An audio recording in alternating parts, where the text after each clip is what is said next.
Hello everybody and welcome to CFO Conversations. I'm your host Paula Kensington and it's a great pleasure to welcome back Michael Jothy. Hi Michael.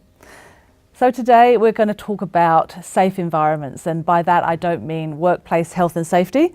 I mean, as leaders, what are we doing to create a safe environment for our teams in finance and potentially outside of finance as well.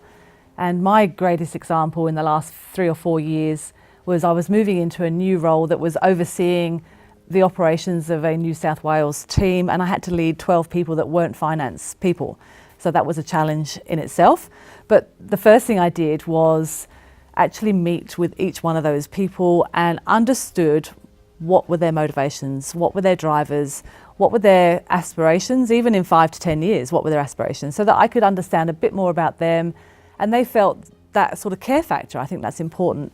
The funniest thing was that my boss at the time said to me, I don't think you've got time for that, Paula. So Leadership 101 fail on his behalf. But, you know, Michael, I know you've had probably a better experience in your career. Yeah, absolutely. Look, in recent years, I've had some great experiences, and one in particular, you know, an incredible boss. We were grappling with a challenge which was about how to wrestle significant volumes of data and transform that data into reporting or into insights for a business, a quite significant size business. And we didn't have the answers. But that leader gave me the opportunity, the freedom to explore and to look for a solution in that sense. And so, you know, in that sense, it gave me freedom within a framework, so to speak.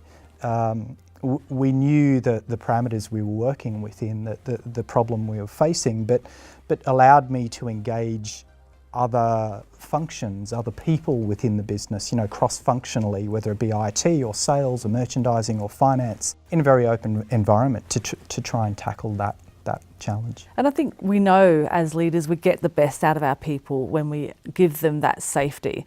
You know, and I think I've said to you before that sometimes when you get given a project, you've almost got to sort of tell others to back off. So give that framework, that structure for your people that are in there being vulnerable and creating ideas.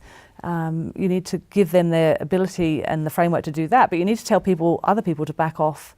And if they've got a problem with that, then you know that has to come through you. Yeah, absolutely. The role of the leader is to create safety in that environment, to almost keep the wolves at bay and give you the freedom to set about exploring. And sometimes when you're talking about cross-functional projects, that can be challenging because other functions are feeling as though you're stepping on their toes or that you're interfering with their business.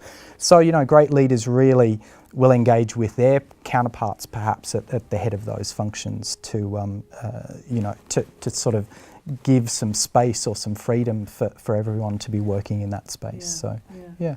And lots of research and articles that I've been reading lately around how to encourage change without bringing chaos to the organisation. Because as you say, we've got budgets, we've got strategies, we can't just all run off in our own merry little way and go and come up with all these great ideas. So again, it comes back to that structure. And we've spoken a number of times about technology, and tech companies get this because they call it the sandbox, and they have they're playing with code and their iterations, I don't know, daily on whether something's working or not, you know, and that's the environment I think we need to bring into our businesses, even if we're not in technology. Yeah, absolutely. You know, every business has a challenge they face, or a problem they need to address, or growth they need to achieve.